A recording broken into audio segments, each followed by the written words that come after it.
Vamos a continuar con nuestra jornada y ahora nos toca la ponencia Fundamentos y experiencias del urbanismo feminista. Y nos lo va a desarrollar la ponencia Blanca Valdivia Gutiérrez. ¿Vale?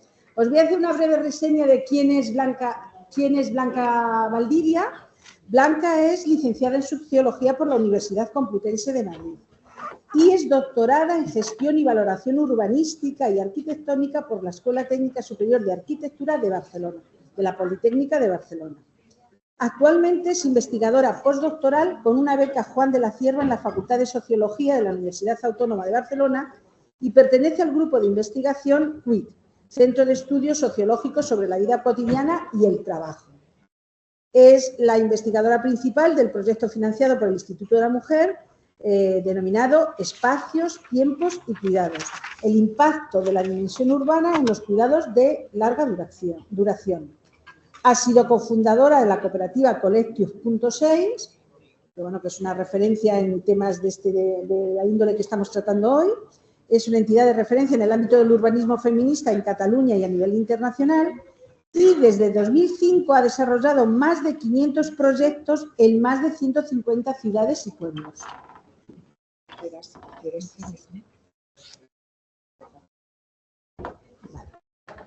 Como dicen en la televisión, cosas del directo.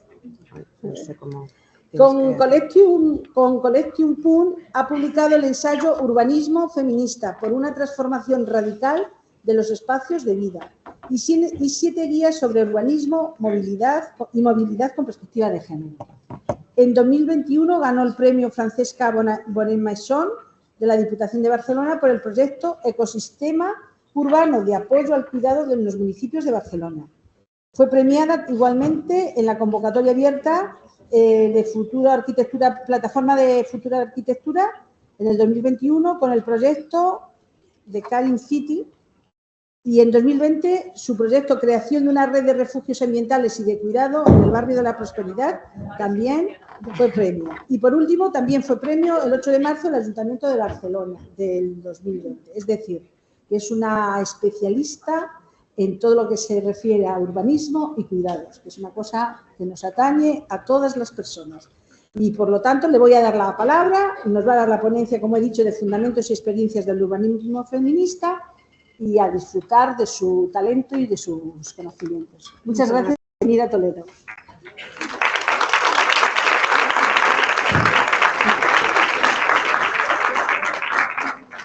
Creo que igual va regulinchi la batería. Puede ser... No, es que se enciende y se apaga. A ver, se enciende y se apaga. Vale, si no me apaño con este. O sea, yo prefiero con micro de este, pero mientras voy... ¿Este también? ¿El de petaquita? Vale, pues hablo con este. Bueno, voy dando los agradecimientos pertinentes. Bueno, muchas gracias por esta invitación. Siempre es un lujo poder juntarnos para reflexionar, compartir ideas, conocer a compañeras con las que nos hemos intercambiado a lo mejor mails, hemos coincidido virtualmente, pero no hemos coincidido presencialmente. Así que estoy muy contenta de venir aquí. Y nada, la idea de esta presentación es explicaros un poco el trabajo que hacemos desde Collective.6 para que podáis ver también una parte más empírica, más encarnada de lo que es el urbanismo feminista, pero vinculándolo un poco también con la teoría, con muchas de las cosas que ha explicado anteriormente Lucía, ¿vale? Bueno, primero presentar quiénes somos Punsis. Somos este grupo de 9 mujeres actualmente, que parece una banda de rock, pero es una banda de urbanistas feministas, que somos mujeres de diferentes orígenes, edades, trayectorias vitales, identidades sexuales, de género, etcétera, y que llevamos ya la friolera de 20 años trabajando, en los que hemos desarrollado más de 500 proyectos, principalmente con las administraciones públicas, pero también con entidades vecinales, feministas, otro tipo de instituciones, etcétera, y donde hemos trabajado en más de 130 ciudades y pueblos, principalmente de Cataluña, pero también en otros sitios del Estado español y en otros sitios de América Latina. Nosotras siempre hacemos mucho hincapié en que el urbanismo feminista no es un tema, es una mirada. por lo tanto, no se ciñe a un único ámbito, sino que trabaja todos los aspectos que se trabajan desde el urbanismo, ¿no? Por eso nosotras en estos años, también cada una de nosotras nos hemos ido especializando en algunos, pero hemos trabajado desde proyectos más de modelo urbano y territorial, de espacio público y de relaciones, de equipamientos, de movilidad, de vivienda, sobre actividades productivas, de acción comunitaria, seguridad y trabajos de cuidados, ¿no? Que es un poco estos tres de abajo los que vemos que son un poco transversales. Enlazando también con la última parte de lo que explicaba Lucía, nosotras, o nuestro punto de partida es la perspectiva feminista de género interseccional, que es un concepto que se desarrolló en los finales de los años 80, que fue acuñado por la jurista afrodescendiente Kimberly Crenshaw, que después ha sido muy utilizado y muy definido, muy profundizado por las feministas postestructurales, decoloniales principalmente, y que lo que hace este concepto es ver pues, cómo se interrelacionan los diferentes sistemas estructurantes, como es el género, pero también la racialización, la clase social, la diversidad funcional, etcétera, y se cruzan entre sí creando jerarquías de poder y privilegios que refuerzan los diferentes sistemas de opresión.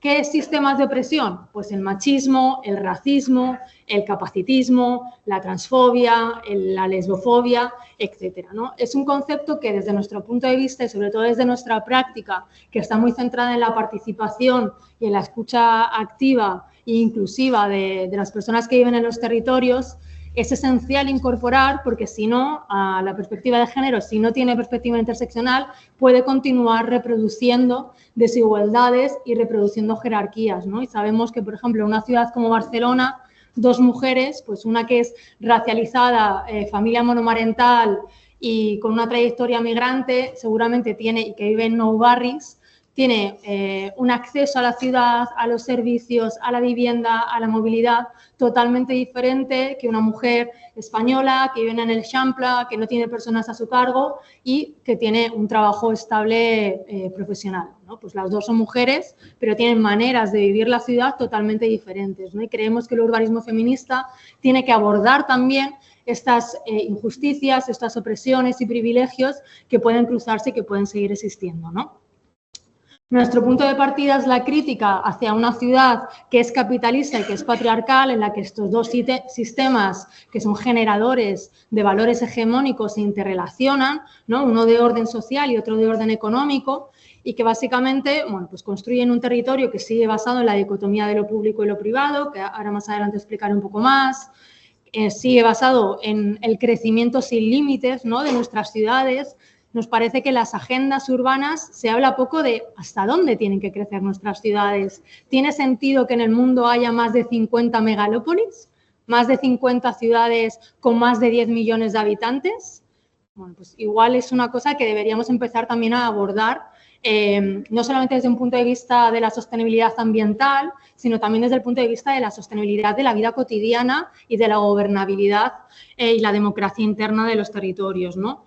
Son ciudades que muchas veces están basadas en la acumulación del capital, en el consumismo, que siguen fomentando valores individualistas, donde existe una ruptura con el vínculo del entorno natural, basado en valores coloniales y eurocéntricos, en el capacitismo, ¿no? Con una ciudad que al final nos aboca a unos ritmos que no son los ritmos, que son los ritmos de la productividad, pero que no son los ritmos de todas las personas, ¿no? Donde existen grandes inequidades territoriales, por ejemplo, una ciudad como Madrid, entre la diferencia de renta entre el barrio que tiene la renta per cápita más alta y el que tiene la renta per cápita más baja, son de 40.000 euros al año, ¿no? Que es una barbaridad. Y esa diferencia de renta, además, impacta en las condiciones de vida y en la calidad de vida de los habitantes, ¿no? Hoy en día sabemos, gracias a todos los estudios de salud, salud comunitaria, salud desde perspectiva de clase, que en ciudades como Madrid o Barcelona, entre el barrio más rico y el barrio más pobre, puede haber una diferencia de esperanza de vida de entre 7 y 10 años, ¿no? O sea, que estamos hablando realmente de cosas que son básicas y que son de condiciones y de calidad de vida. Y muchas ciudades, bueno, que también sabemos que son nocivas para la salud en muchos aspectos, ¿no? De contaminación lumínica, atmosférica, ambiental, etcétera, ¿no? A nosotras nos gusta mucho trabajar cuestionando, haciéndonos preguntas, pensando, ¿no? Entonces, yo traigo aquí algunas preguntas para que no hace falta que me contestéis, ¿no? Para que esto sea un poco más fluido, pero sí para que pensemos, ¿no? Por ejemplo, estas dos fotos, ¿no? Si pensamos cuáles son las prioridades que se materializan en el espacio público y vemos, pues, bueno, pues una gran avenida en Barcelona donde el 90% de la superficie está ocupada por vehículos motorizados, pues está claro cuáles son las prioridades, ¿no? Si viéramos cuál es el porcentaje también en presupuestario y de superficie en nuestras ciudades para infraestructuras viarias, vemos bueno, que no es ni equiparable a las infraestructuras y el presupuesto que hay para las personas que caminan, ¿no? O cuando, por ejemplo, nos encontramos cosas como en esta foto de la izquierda, que los caminos para peatones directamente se interrumpen y búscate la vida, ¿no? O sea, te encuentras un seto y por dónde continúas, ¿no? Esto es una cosa que sigue pasando, no es una foto antigua, es una foto de hace un par de años, en Madrid, en Villaverde, o sea, nos lo seguimos encontrando, ¿no? O cómo percibimos los espacios, ¿no? Cómo es la percepción que está muy vinculada con nuestra socialización, el hecho de ser mujeres, por ejemplo, o nuestras diferentes identidades, pero que también está muy vinculada con las características físicas del espacio, ¿no? No es igual pasar por un sitio en el que hay gente, que está bien iluminado, que sabes que tiene salida, etcétera, que pasar por cualquiera de estos dos espacios de estas fotos, ¿no? Que están mal mantenidos, no hay iluminación, no hay salida, etcétera. ¿Quién puede usar los diferentes espacios de nuestra ciudad? ¿Quién puede usar un baño público de una estación por el que tienes que pagar? ¿No? Que es un servicio que hasta hace 6, 7 años era gratuito, que todo el mundo tenía en la cabeza que en Atocha, en cualquier estación de tren, podías y era un servicio gratuito y ahora no, ahora hay que pagar, ¿no? Entonces, ¿quién puede usar esto, no? O quién puede usar un baño con estas características que solamente para personas que hacen pis de pie, cuando sabemos también que biológicamente las personas menstruantes, las mujeres, tienen más necesidades biológicas de ir al baño por las diferentes circunstancias y los diferentes usos que hacen y que además el hecho de que las mujeres se tengan que aguantar y no puedan ir al baño también tiene un impacto en su salud, ¿vale? O sea, que estamos hablando de muchas cosas que parecen como de detalle, parecen de, ¿cómo son estas chicas? Le dan vueltas a todo. No, no, pero estamos hablando de condiciones de vida, de calidad de vida y estamos hablando en el fondo de desigualdades, ¿vale? Hay quien se está excluyendo, ¿no? En un modelo de bancos que al final parece que tienen un objetivo más disciplinario, ¿no? Totalmente separados, mirando contra la pared, que no tiene ningún sentido para un determinado tipo de cuerpo, un banco que es de metal. O sea, ¿quién se puede sentar ahí? O sea, si vas a hacer sentadillas, pues estupendo, pero para sentarte para leer el periódico, pues igual no vale, ¿no? O cómo se concretan las desigualdades sociales en términos de clase, ¿no? Cuando en una misma ciudad nos encontramos espacios en los que bueno, pues hay un montón de mobiliario urbano, de máxima calidad, que además está vinculado con vegetación diversa, con otros elementos como sombra, fuentes, etcétera, y en barrios de clases vulnerables nos encontramos este tipo de mobiliario urbano que no se renueva, que es del año de la polca, que parece que lo han traído de otros barrios, lo que está roto y lo traen aquí y donde encima se usa para estigmatizar a la población de estos barrios diciéndole que hace un mal uso del espacio público, ¿no? Bueno, pues todo esto son cosas que nos encontramos en la ciudad, ¿no? O como a quién y cómo se representa en la ciudad o el propio modelo de ciudad, ¿no? No sé si sabéis que en Madrid todos los años se hace un torneo de golf que está, bueno, que es, como todos sabéis, una necesidad básica de la población madrileña, ¿vale? Un deporte en el que se juega en todos los colegios. O cuando nos encontramos estos modelos también de representación de los roles de género, ¿no? O también representaciones racistas en los medios de comunicación, ¿no? Bueno, estos son algunos simplemente guiños, ¿no? Como para reflexionar sobre cómo es la ciudad, cómo son las representaciones, cómo es el lenguaje urbano en sí, ¿no? Que al final la ciudad es el escenario de las desigualdades, al mismo tiempo también reproduce imaginarios, también reproduce ideas, también nos dice, ordena nuestras mentes y nos dice qué actividades están en cada sitio, ¿no? Una de las primeras cosas que empezaron a cuestionar las urbanistas, las geógrafas, en este caso feministas, en los años 70, ¿no? Porque si bien esto pues, todavía sigue pareciendo un tema novedoso, llevamos más de 50 años hablando de urbanismo o de ciudades o de espacios con perspectiva de género. Y una de las primeras cosas que empezaron a cuestionarse fue esta dicotomía de lo público y lo privado que está vinculada con la división sexual del trabajo, ¿no? Esta dicotomía que vincula el espacio público con las actividades productivas, económicas y con los hombres, mientras que se vincula a las mujeres y al espacio doméstico con las actividades reproductivas y de cuidados. Esta es una dicotomía o unos dualismos que hemos aprendido en todas las ciencias. Lo hemos aprendido en arquitectura, en economía, en sociología, en geografía, etcétera. Y que ha sido el pilar para la construcción de las ciudades que tenemos hoy en día.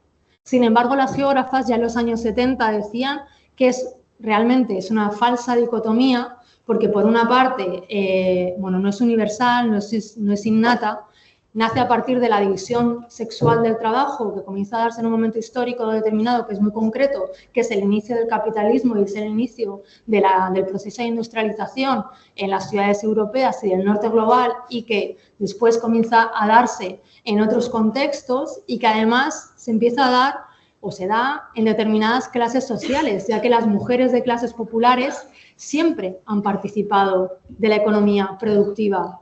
A lo mejor no tenían un salario propio porque el salario era a través del marido, pero siempre han trabajado en el mercado productivo. Por ejemplo, en Cataluña, en las industrias textiles, hay datos que dicen que en muchas industrias el 90% de la mano de obra, ¿no?, de las tejedoras, las hilanderas, etcétera, eran mujeres, ¿no? O en Mallorca, en las industrias perleras, ¿no?, sobre todo industrias que son muy de manufactura muy artesanal, muy de mano pequeña, etcétera, también eran principalmente mujeres, ¿no? Entonces, ha existido también un borrado en esa narrativa del papel de las mujeres en la historia productiva. Esto por una parte. Luego, por otra parte, es que esta dicotomía nos ha llevado también a decir que, o a vincular o a asociar que las actividades productivas, que las actividades de cuidados se hacen únicamente en el espacio doméstico, cuando sabemos que hay un montón de actividades que son fundamentales para sostener la vida, ¿no?, desde llevar a los niños al colegio, ir a hacer la compra, acompañar a nuestro padre al centro de salud, etcétera, que se hacen en el espacio público y que para las que necesitamos un soporte físico que la ciudad no ha pensado en proveernos porque ha priorizado siempre las actividades productivas. Bueno, como decía, la planificación y el diseño son androcéntricos, el espacio es el escenario de las desigualdades, pero también reproduce las desigualdades a través de la configuración urbana. Se han transmitido las prioridades, los roles, las jerarquías que existen en la sociedad, ¿no? Y esto lo vemos en cualquier imagen de nuestras ciudades, ¿no? Esto es la Avenida Meridiana en Barcelona, una calle de 10 metros de ancho, una acera de 10 metros, donde vemos que al final el espacio que se deja para las personas que caminan, para los peatones, seguramente ni siquiera cumple el código de accesibilidad, ¿vale? O cuando nos vamos a un sitio tan emblemático como la Puerta del Sol de Madrid, no sé, bueno, la última reforma todavía es peor, ¿no? Esto es de la reforma anterior, donde no hay ni un solo banco en toda la plaza. Pero no hay ni un solo banco, no como un olvido. No hay. El arquitecto o la arquitecta se fue a casa diciendo, mierda, los bancos, ya decía yo que se me olvidaba algo. No, no. Es una acción consciente para favorecer que las personas transiten por el espacio, para que sea un espacio de ordenar los flujos, pero no de quedarse, ¿no? Pero lo que pasa es que la gente sí que necesita sentarse, ¿no? Aquí vemos esta fuente donde la gente se sienta. Pero ¿quién se puede sentar en una fuente que tiene esta altura?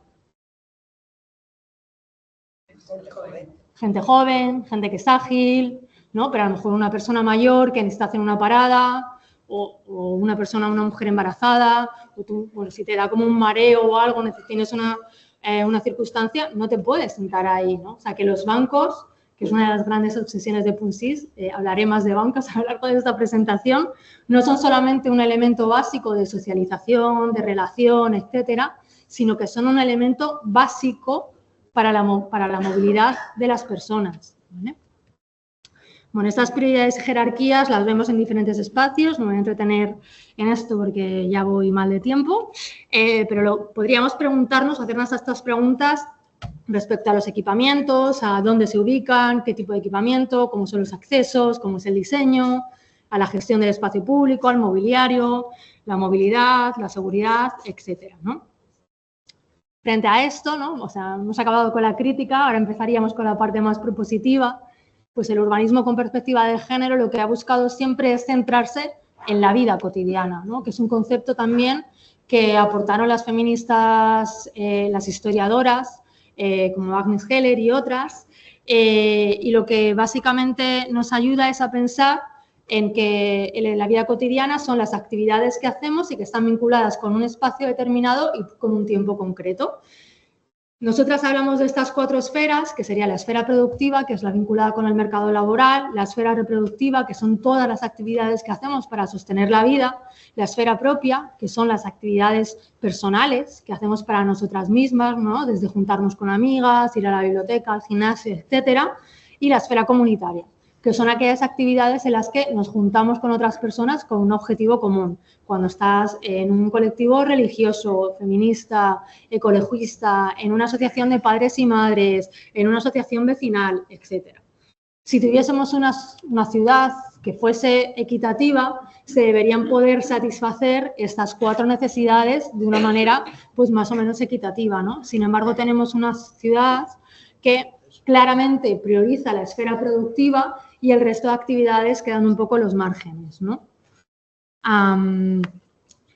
Y nuestra vida cotidiana, de hecho, está muy vinculada con los espacios, ¿no? Las actividades que hacemos con los espacios y los recorridos que hacemos, ¿no? Pues no es igual los recorridos que hace una persona que va simplemente de su casa al trabajo y hace un recorrido lineal, que eso está mucho más vinculado con la movilidad masculina, ¿no? Que es una cosa que comentaba antes Lucía también, que son recorridos lineales, más un recorrido de más largo, ¿no? Frente a los recorridos que están más vinculados con las actividades productivas, ¿no? El segundo sería pues, una persona que no tiene personas a su cargo, pero que va, por ejemplo, a hacer alguna actividad de cuidados y alguna actividad personal. Entonces, vemos cómo este flujo cotidiano se complejiza un poco más y en el último caso, que es una persona que tiene, por ejemplo, una hija a su cargo, pues vemos cómo es un entramado mucho más complejo, de recorridos más cortos entre sí, pero que al final del día acaban sumando pues más kilómetros, ¿no? Y lo importante, ¿no? de esta diferencia en los flujos del día cotidiano no es solamente ver esta diferencia de trayectos, sino pensar en cuál es la ciudad que tenemos de fondo, ¿no? Aquí lo estamos viendo en blanco, pero si nos centramos en este último tipo de itinerarios, no es lo mismo vivir en una ciudad compacta, en la que puedes ir caminando a los diferentes sitios, que tienes servicios en tu barrio, que tienes transporte público, que tienes calles que son accesibles, que, por ejemplo, vivir en una zona suburbana o vivir en un polígono residencial en el que tienes que coger o coche o transporte público para hacer cualquiera de las actividades de tu día a día, ¿no? Por lo tanto, eso está... La movilidad, en el fondo, y los usos, la configuración de la ciudad están estrechamente vinculados. Por lo tanto, ¿qué es lo que señala el urbanismo feminista? Pues podríamos hablar de 2 grandes cosas que podríamos luego profundizar un montón, ¿vale? Pero habla de el uso que hacen las personas del espacio urbano y que está mediado por los roles y las relaciones de género, y esto lo podemos ver en la movilidad, la percepción de seguridad, el uso de equipamientos, de bienestar social y de salud, de espacio público, de infraestructuras verdes, etcétera, y cómo se vincula esta diferencia en los usos que están mediados por los roles y las relaciones de género con una configuración urbana que es androcéntrica y que está hecha pensando en una subjetividad que es masculina y que no es que sea masculina de todos los hombres, sino que es de una masculinidad que es hegemónica, que tampoco responde a la de la mayor parte de hombres que viven en la sociedad, ¿vale? También enlazando con una cosa que ha dicho antes Lucía, que a mí me pasa igual, que me entra el nervio cuando determinado señor de París dice que es el inventor de la proximidad en la ciudad, que es como, a ver, amigo, igual no, ¿eh? Igual no eres el inventor. Hay una larga trayectoria de genealogía del urbanismo feminista, que es verdad que la etiqueta de feminista es una cosa que se ha ido poniendo más posteriormente. ¿Por qué? Pues porque la sociedad ha cambiado, ha evolucionado y ahora pues no escandalizamos a nadie cuando nos autodenominamos como feministas. Hace 15 años pues teníamos que ir buscando un poco... Somos urbanistas de la vida cotidiana, somos urbanistas inclusivas, somos urbanistas de no sé qué, ¿no? Pero pues ahora lo decimos con todas las letras y sí que bebemos de toda una trayectoria desde las escandinavas que empezaron la red de Eurofem en los años 70 a decir que la proximidad es una condición básica para la vida cotidiana de las personas, las italianas con las políticas del tiempo, las canadienses y las latinoamericanas también en los años 90 hablando de criterios concretos de cómo tienen que ser las ciudades para ser seguras, o ejemplos paradigmáticos como la ciudad de Viena, que ya en los años 90 hablaba de criterios de vivienda y espacio público. Cuando hablamos de Viena, lo hacemos un poco con un sentimiento agridulce, ¿vale? Esto quiero hablarlo aquí porque nosotras, bueno, somos muy políticas, no sé cómo decirlo, pero somos muy reivindicativas. Y nos parece importante decir que Viena, que fue una ciudad pionera en los años 90 en tener la primera área de urbanismo con perspectiva feminista, ahora, bueno, pues casi no queda nada. ¿Y por qué no queda nada? Bueno, pues que el gobierno primero de Austria, después de la ciudad de Viena, se ha ido haciendo cada vez más conservador y los temas que estaban en la agenda política antes han dejado de estar. Esto lo digo porque las conquistas sociales se tarda mucho en conseguirlas, pero se pierden de un plumazo, ¿vale? Entonces, es importante hacer genealogía, pero es importante pensar que las cosas que tenemos hoy, que nos ha costado mucho conseguirlas, las podemos perder de un plumazo y que tenemos que seguir peleando por ellas, ¿vale?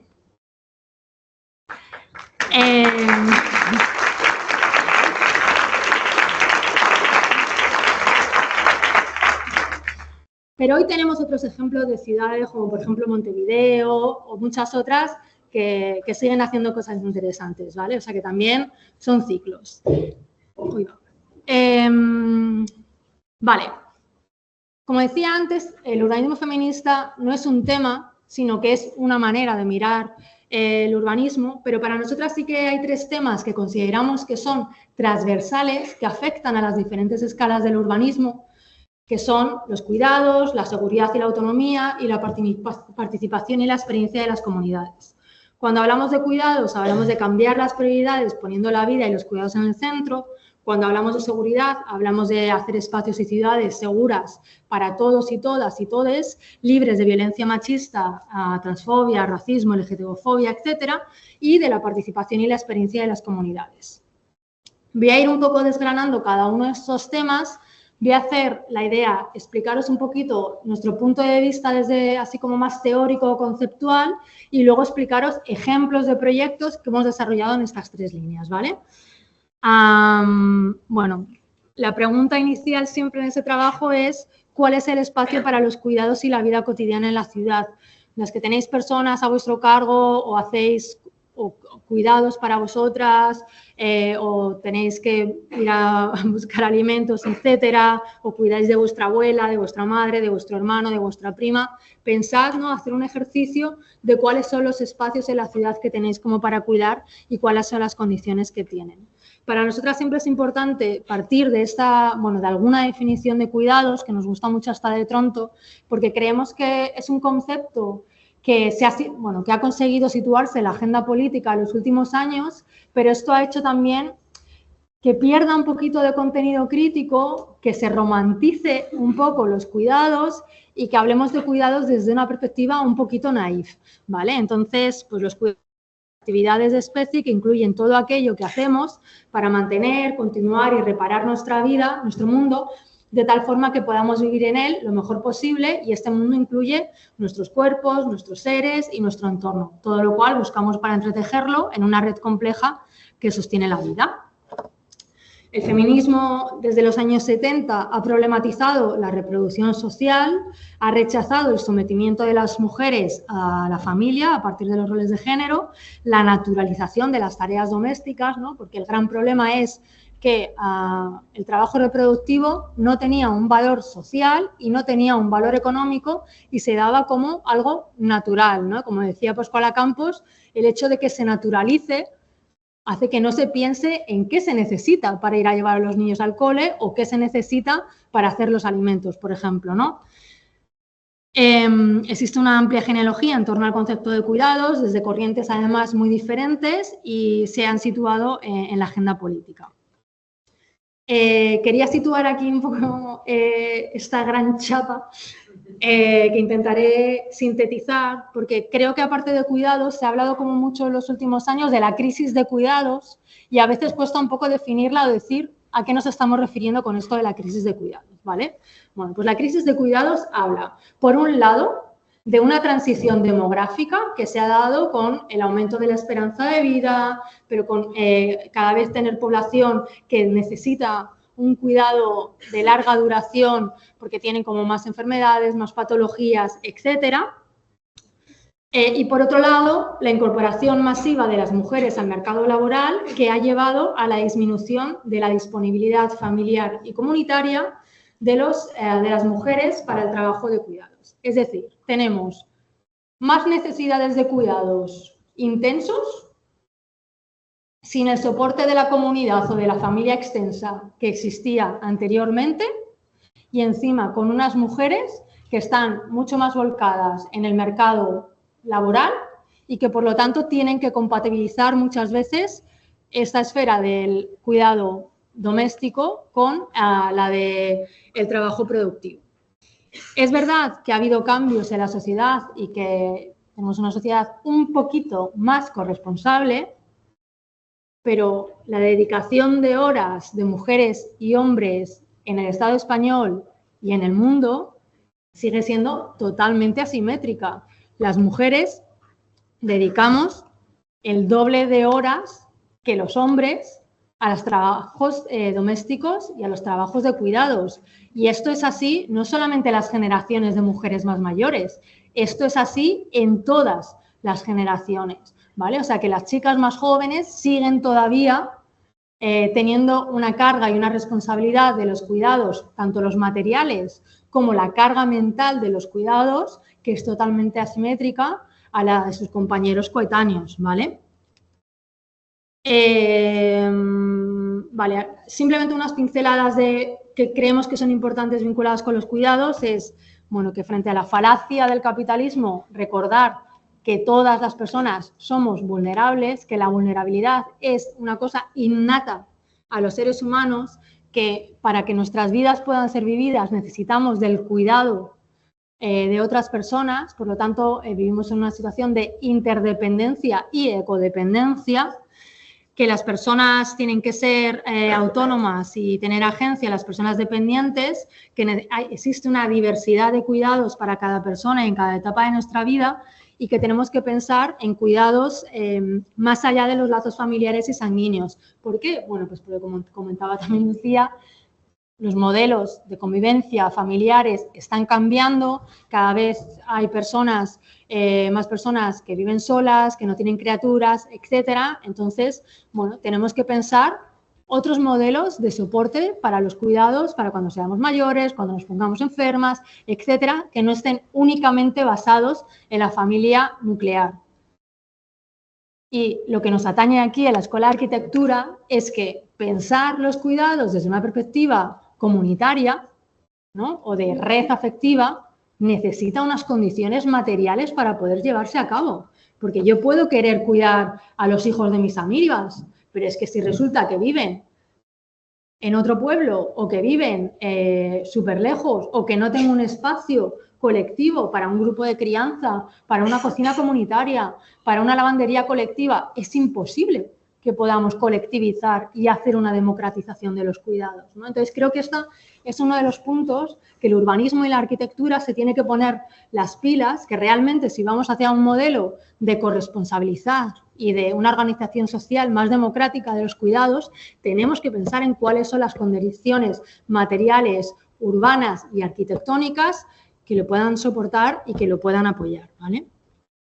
Bueno, nosotras hace años que llevamos definiendo este cambio de modelo urbano, que es el de la ciudad cuidadora, que es una ciudad que te cuida, que cuida del entorno, que te permite cuidar a otras personas y que te permite cuidarte.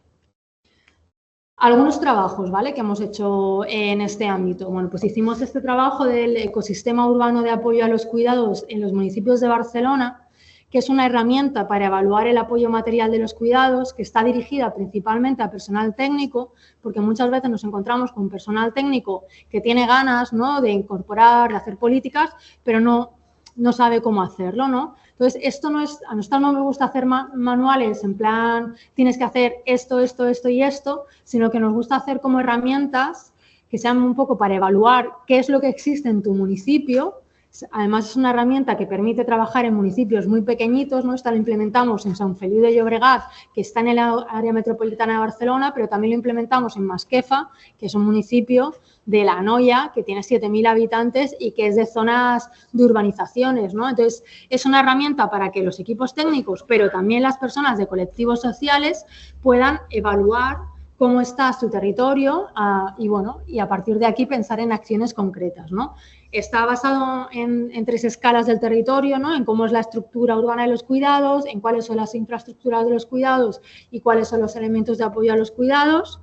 A partir de estas 7 características, 8, que pensamos que tienen que tener los territorios cuidadores, que son accesibilidad, proximidad, agencia, autonomía, conciliación, continuidad, corresponsabilidad y habitabilidad.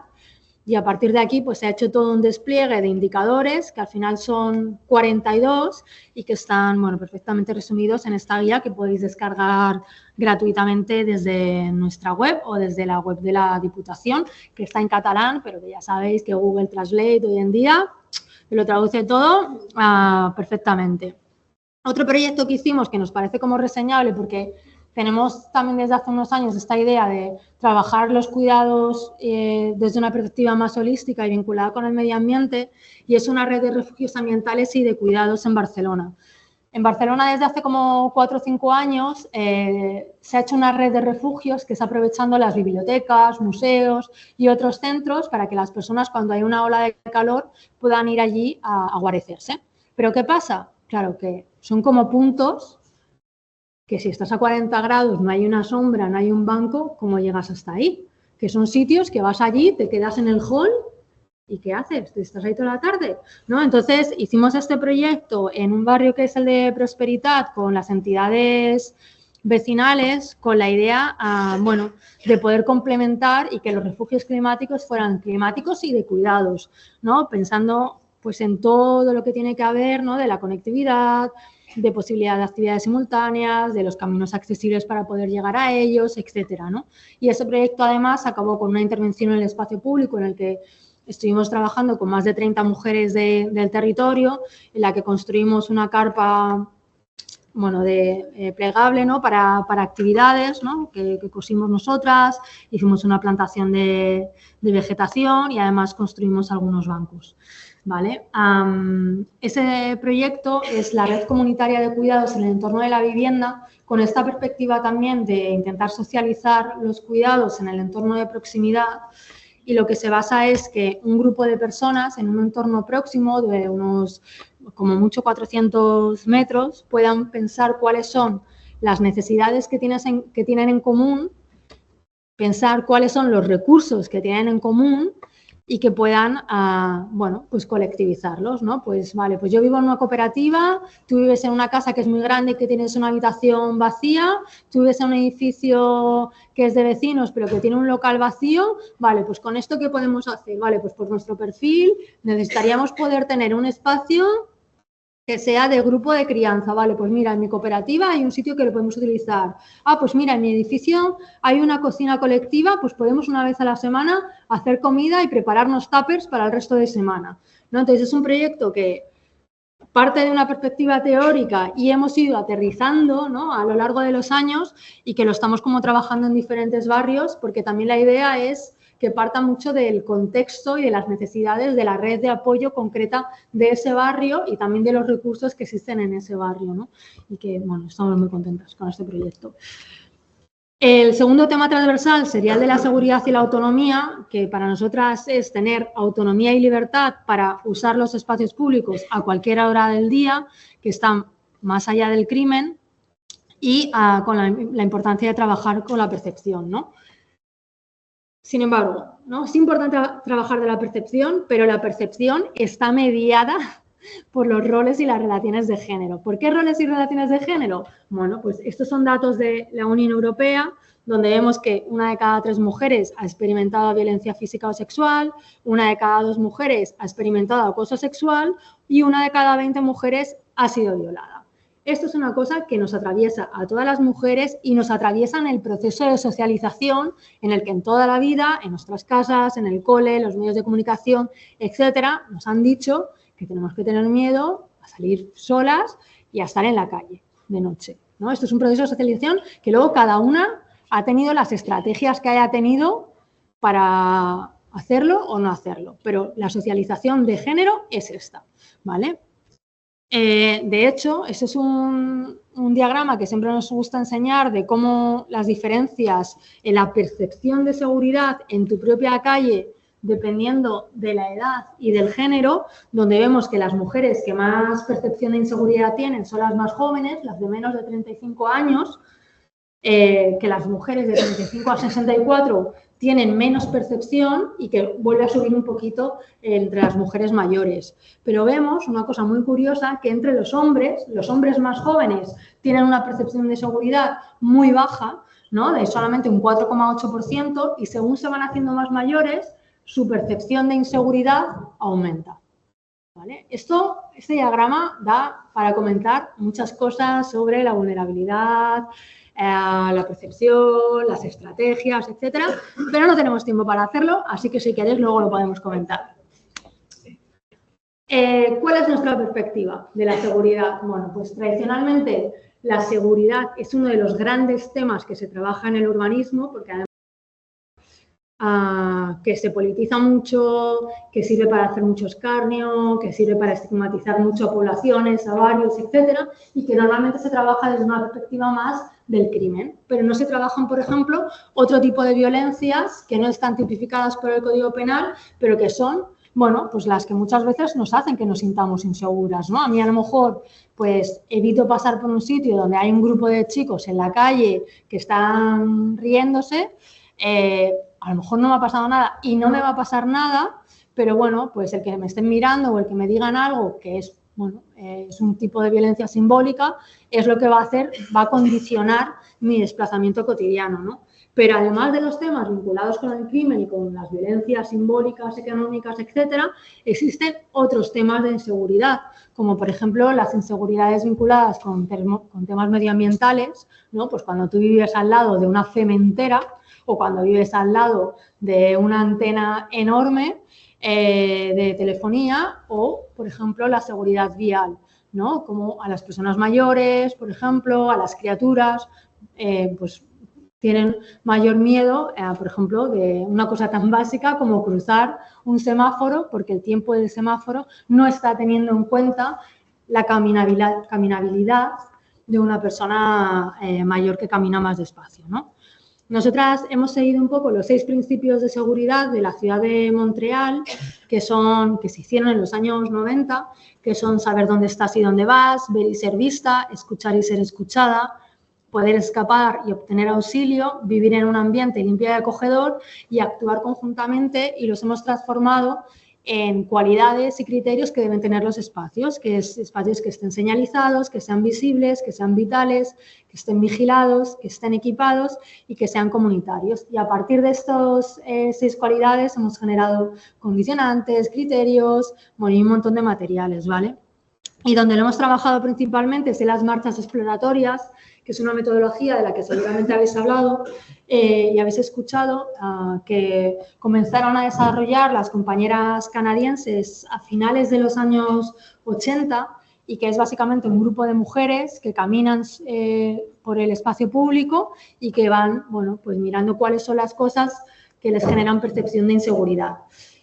Para nosotras es muy importante esta metodología porque es participativa, porque es colectiva, o sea, permite contrarrestar discursos, no ahondar en lo negativo solamente. Para nosotras siempre es importante decir lo que nos va bien, pero también cuáles son las características que nos generan percepción de seguridad, ¿no? Pues mira, pues yo la verdad paso siempre por esta calle porque hay un kiosco, que siempre hay alguien y sé que el señor siempre está y me genera percepción de seguridad, ¿no? Entonces, visibilizar lo positivo creemos que es muy importante para no seguir construyendo narrativas del terror sexual, ¿vale? Es una metodología pues que en estos años hemos hecho más de 100 que caminando, ¿no?, en todos estos territorios que nos permiten eso, ampliar la visión de las violencias, autoorganizar y reivindicar colectivamente espacios seguros, compartir y contribuir en la reparación de la violencia recibida, identificar colectivamente aspectos físicos y funcionales e incorporar la mirada feminista en la agenda política, ¿vale? También las hemos hecho, por ejemplo, en autobús, como este proyecto que hicimos en el bus, pero también en el metro, ¿no?, del bus es nuestro, pues para ver los condicionantes, porque dentro de los espacios públicos, según datos del área metropolitana de Barcelona, el 57% de las mujeres en los 2 últimos años han sufrido algún tipo de acoso o violencia en el transporte público, cual es un dato bastante alto y bastante alarmante, ¿no? Entonces, las operadoras del transporte público se han puesto un poco las pilas de hacer protocolo y de ver cuáles son también los cambios más físicos que pueden hacer para mejorar esta percepción, ¿vale? También hace unos años hicimos esta auditoría de seguridad en las estaciones de ferrocarril, ¿no?, que bueno, es básicamente eso, entrevistas, observaciones y pensar un poco en criterios concretos que se podían trabajar. También desde esta perspectiva de seguridad y para que veáis un poco la diversidad de proyectos que podemos llegar a hacer, ¿vale? Hemos hecho dos proyectos en polígonos industriales, que son espacios que supuestamente están muy masculinizados, pero que luego nos encontramos que hay un montón de mujeres que trabajan allí con unos horarios totalmente intempestivos, ¿no?, que entran a las 4 de la mañana, que salen a la 1 de la mañana, con sitios que están totalmente aislados, lo que les genera mucha percepción de inseguridad, ¿no? Entonces, este proyecto, por ejemplo, que hicimos en Ripollet, que tiene la friolera de 8 polígonos industriales, pues fueron a base de talleres, recorridos, etcétera, y donde pudimos hacer recomendaciones concretas para mejorar la percepción de seguridad de estas mujeres, ¿vale? Y el último tema, que sería el de la participación comunitaria, que básicamente es pues, tener en cuenta el conocimiento experto, encarnado de las personas que viven en los territorios. Para nosotras siempre es importante decir que nosotras tenemos un conocimiento técnico, pero que al final las que saben de un territorio, de un barrio, de un espacio público, son las personas que viven en ese territorio, ¿no? Y también la importancia de incorporar una perspectiva de género interseccional en la participación, porque si no acaban participando siempre las mismas personas. Sabemos que también la socialización de género tiene mucho que ver con la capacidad de hablar en público, ¿no? Yo ahora soy profe en la universidad y me sigo encontrando un montón de chavalas jóvenes que cuando van a hablar en público levantan la mano y piden perdón, y dicen, perdona, igual lo que voy a decir es una tontería. Y esto sigue pasando en 2025 y a mí, la verdad, se me encoge el corazón, ¿no? Entonces, bueno, puesto que existen diferentes mecanismos de socialización que afectan a cómo hablamos en público, pues también tenemos que pensar en canales, metodologías, herramientas, estrategias para las personas que tienen más dificultades para hablar, ya sea por esto o ya sea por conciliación, por horarios, por espacios, por tiempos, etcétera, puedan participar, ¿vale? Algunos, me quedan 6 minutos, ¿vale? Que tengo aquí mi relojito. Entonces voy a explicar muy rápidamente 4 proyectos que no tienen nada que ver entre sí, ¿vale? Pero para que veáis dónde aplicamos participación. Eso es un plan de acción para la ordenación urbana con perspectiva de género en Reus, que es un municipio de Tarragona. Y que básicamente lo que hicimos fueron también pues, recorridos exploratorios, talleres sobre la vida cotidiana, talleres sobre necesidades concretas, porque lo que quería el ayuntamiento era poder tener unas directrices de cuáles eran los temas prioritarios según las mujeres y desde una perspectiva de género de su municipio para incorporar en su planificación urbana como un plan estratégico de perspectiva de género.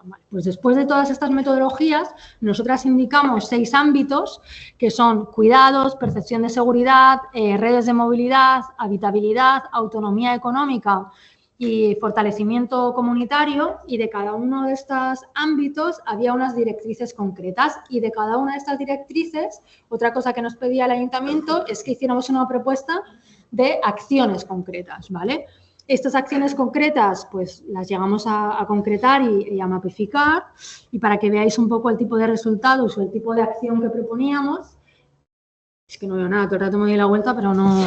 A ver, vale, esto es un entorno muy concreto de un barrio que en un entorno de 250 metros hay un centro de salud y 3 residencias para personas mayores y ni una calle accesible, ¿vale? Entonces, ¿qué pasa? Pues que las personas que van a estar... O sea, la movilidad de la residencia al centro de salud que está a 60 metros no se puede hacer por la calle. Cosas absurdas, ¿verdad? Bueno, pues aquí lo que proponíamos, tampoco hay ningún espacio de socialización para cuando van los familiares que puedan salir a la calle, a que le dé como, bueno, a caminar un poco con las personas, etcétera, ¿no? Entonces aquí lo que proponíamos era una actuación concreta de quitar como una isla que hay aquí de vehículos, hacer un pequeño espacio de socialización, hacer una ampliación de esta acera, etcétera. Al final son intervenciones muy pequeñas, o sea, nosotros no hablamos nunca de hacer tabula rasa y tirarlo todo de nuevo, sino pensar qué es lo que tenemos y cuáles son las prioridades que van a tener un impacto mayor y a más corto plazo para las personas, ¿vale? Otro proyecto es este proceso participativo de transformación de la Plaza Sóller, que es una plaza que está en Nou Barris también, en uno de los barrios de clase populares de Barcelona, y es un proceso en el que quedamos muy contentas porque nosotros hacemos participación en procesos que son grandes, sectorizada. ¿Esto qué quiere decir? Bueno, pues que hacemos actividades que son como para toda la comunidad, que son así en la calle, ¿no? Pues hacer un mapa grande, unas banderolas donde la gente puede poner lo que necesita, pero luego hacemos además actividades concretas, pues para las personas con diversidad funcional, para los críos, para los adolescentes, para personas migradas que por horarios, por lenguaje o lo que sea no pueden venir, y vamos sumando como esta diversidad de necesidades y vamos haciendo un documento común, ¿vale? Este proyecto nos gusta mucho porque nosotros al final acabamos haciendo toda una pila de criterios, recomendaciones, tal, que los arquitectos y arquitectas municipales, en este caso, tuvieron totalmente en cuenta y acabaron haciendo este proyecto, ¿vale? 2 minutos me quedan. Este proyecto, o bueno, una pila de proyectos que hacemos, que llevamos haciendo desde 2013, es la transformación de patios coeducativos, donde trabajamos con toda la comunidad, ¿no? La primera fase es crear comunidad y cambiar la forma de ver las cosas, ¿no? Ver un poco cómo empezamos. La segunda fase es observar, analizar y cuestionar, ver pues, cuáles son los usos del espacio, cómo se distribuyen, dónde se pone cada uno, qué juegos, qué actividades hay, qué necesidades hay. Y esas son actividades que hacemos con las criaturas, pero también lo hacemos con la comunidad educativa, profesorado y monitores y monitoras de comedor y con las familias. Luego acabamos haciendo repensar, reequilibrar y transformar, y por último evaluar y acompañar, ¿no? Y lo que hacemos es transformaciones que muchas veces algunas son físicas, pues como construir, por ejemplo, un sorral, ¿no? un arenero o juegos de equilibrio con madera, etcétera, con toda la comunidad, pero muchas veces se trata simplemente de hacer acciones que son más de gestión, ¿no? Que son acciones de gestión que después del COVID hay algunas que se incorporaron, ¿no? Como por ejemplo el tema de las pelotas que no estuvieran todo el día en el patio, etcétera, pero que antes del COVID nos costaba un montón decir, oye, ¿qué os parece si 2 días a la semana no se juega al fútbol en el patio, que ocupa el 90%? ¿No? Entonces, bueno, también jugar eso con intervenciones que son como más físicas, con otras que son más de uso, de gestión, de llegar a acuerdos, etcétera. Bueno, esta es otra de caminos escolares que no me quiero quedar ahí, pero quería acabar con esta última, que es una acción, es una investigación, acción, participación que llevamos haciendo como 3 o 4 años con un presupuesto muy pequeñito, en el que trabajamos a través de talleres, bueno, pues sobre la pesadilla de ir al baño en la ciudad, ¿no? Con ciudades en las que no tenemos baños públicos y bueno, aquí en vez de hacer un informe de qué pasa cuando no tienes baño, tal, lo que hemos hecho son unos fanzines que podéis descargar tanto desde la página de Punsis como de este dominio específico, que es ¿Quién puede esperar?, que es quién puede esperar, ¿no? Que es una de las cosas que salía en los primeros talleres, ¿no? De, pues cuando tienes que ir al baño, ¿quién puede esperar? ¿No? Es que no puedes esperar.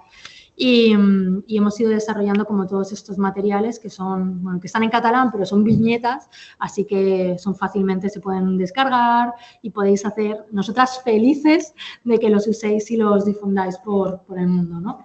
Y nada, en todos estos años hemos desarrollado todas estas herramientas, metodologías y demás, que son más formato guías. Luego está Urbanismo Feminista, que visto que por desgracia no está en la paradeta de fuera, pero que podéis como comprar en vuestra librería de confianza o también descargar libremente. Y nada, y muchas gracias por escucharme.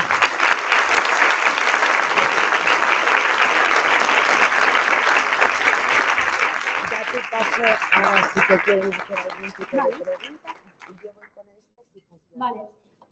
Me dicen por el pitonillo que si alguien tiene alguna pregunta, reflexión, comentario, crítica.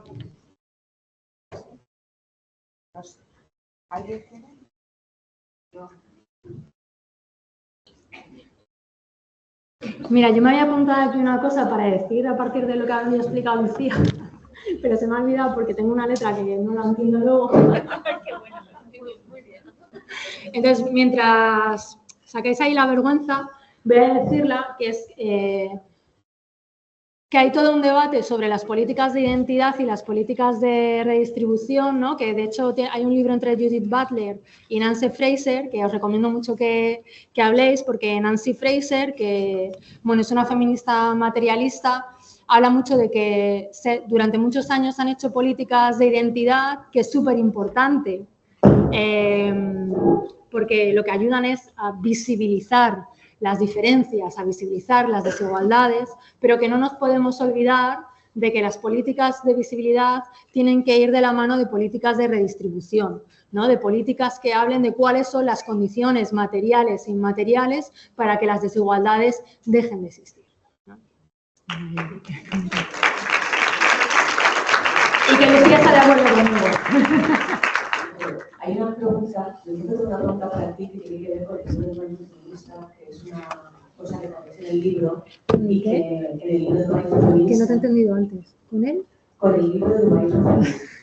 Hay una pasaje en la que decís que en una conferencia alguien nos dijo que nuestro urbanismo no es un urbanismo con perspectiva de género, sino que es un urbanismo feminista. Y hoy en la conferencia se utilizan los dos términos más como si fueran sinónimos, y no son sinónimos. No lo son. Entonces, yo le he dado muchas vueltas a esa cuestión que es en el libro, ¿no? Y creo que entiendo por qué dijeron esto. Y yo tengo mi propia reflexión de por qué me parece a mí que lo que hacéis es un urbanismo feminista y no un urbanismo conservador. Pero luego debería escucharlo de tu... Gracias por esta pregunta. Para ver si en el fondo yo llegaba a una conclusión o no. Vale. Entonces, porque aquí lo he utilizado casi como sinónimo, la diferencia de ahora, ¿no? Pero en el libro yo creo que, pues, que esta diferencia es importante remarcarla, ¿no? Entonces, ¿cómo lo ves tú? ¿Cómo... Vale, mira, voy a explicar la anécdota, porque esto lo puedo levantar. Vale, ¿así se me oye? Más o menos.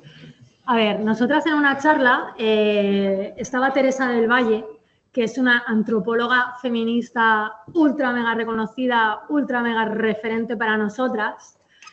Y después de escucharnos fue la que nos dijo, pero ¿por qué habláis de urbanismo con perspectiva de género? Si vosotras lo que hacéis es urbanismo feminista. Y fue como en verdad un detonante, porque nosotras esta discusión ya la habíamos tenido muchas veces, porque nosotras llevamos trabajando desde 2005 y cuando en 2008 íbamos a hacer una charla en la Escuela de Arquitectura y le decíamos con perspectiva de género, es que no venía nadie, realmente, ¿no? Entonces íbamos haciendo como muchos quiebros en plan de, venga, cambiamos el nombre y luego ya cuando vengan le metemos el contenido, ¿no? Pero, bueno, decidimos que sí, que era feminista porque al final el género es una categoría analítica, por eso a veces también como que lo intercambiamos, ¿no? El género lo que nos ayuda es saber las diferencias vinculadas con los roles y las relaciones de género.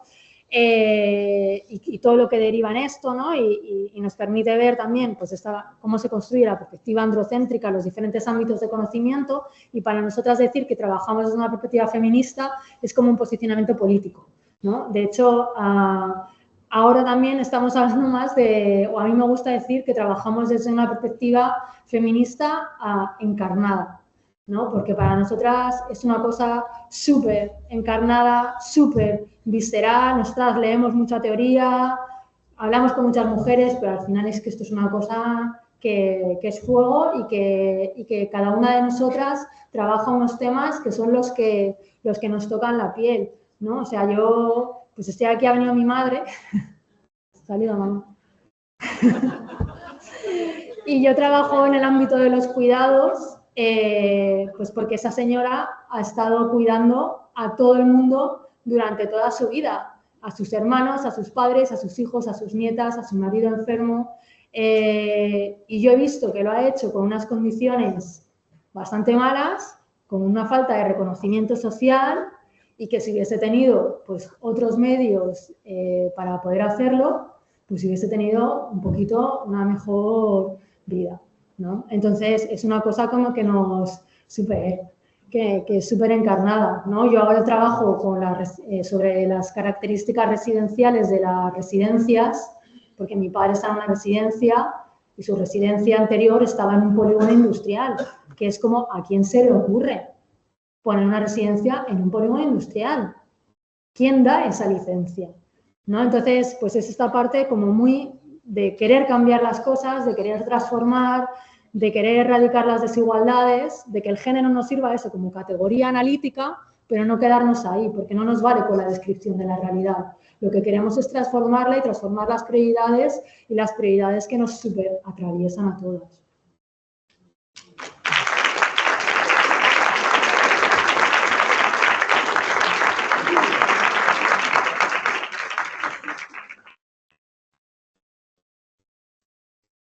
Hola. Bueno, estoy encantada, de verdad. Si me lo permites, luego voy a bajar a hacer una foto contigo, si me dejas, ya que me sube el libro de urbanismo feminista, porque, vamos, estoy tremendamente agradecida por todo lo que haces en el colectivo. Y bueno, quería simplemente saber un poco tu percepción en torno al derecho a la ciudad, porque sí que para mí todo lo que hacéis es una necesaria reconceptualización del derecho a la ciudad, con todo lo que le faltaba al libro por comentar, pero tú a veces en vuestros escritos que lo mencionáis un poco, entonces no sé si a lo mejor es una percepción que pueda tener yo sesgada o si vosotras también lo concebís así, como una nueva y necesaria, insisto, reformulación del derecho a la ciudad. Es verdad que es un concepto que usábamos más hace unos años y que ahora utilizamos menos. Yo justamente ahora estoy peleándome con un artículo que estoy intentando escribir en el que estoy intentando equiparar el derecho al cuidado y el derecho a la ciudad como dos cosas que deberían tener una continuidad, ¿no? Entonces, nosotros que tenemos una crítica, igual que otras feministas, ¿no? Como la tuvo Ana Falú en su día, como la tuvo Toby Fenster, como Feinstein y otras, bueno, donde dicen que al derecho a la ciudad le falta género, le falta feminismo y le falta, pues, hablar como de muchas cosas, ¿no? Entonces, por eso es una concepción con la que no nos hemos sentido como muy cómodas, igual que también con los años el concepto ciudad solo tampoco nos hace sentirnos cómoda, porque las personas al final vivimos en territorios muy diferentes. Ciudad parece como una categoría muy monolítica, y bueno, ya hay otras realidades, otros continuos, y por ejemplo ahora hablamos más de territorio que no de ciudad. Entonces, bueno, se nos queda como un poco corta, pero ahora justamente le estamos intentando dar una vuelta para poder hablar de igual derecho al territorio y derecho al cuidado como dos cosas como continuas que se tienen que dar para una sociedad más justa al final. Gracias.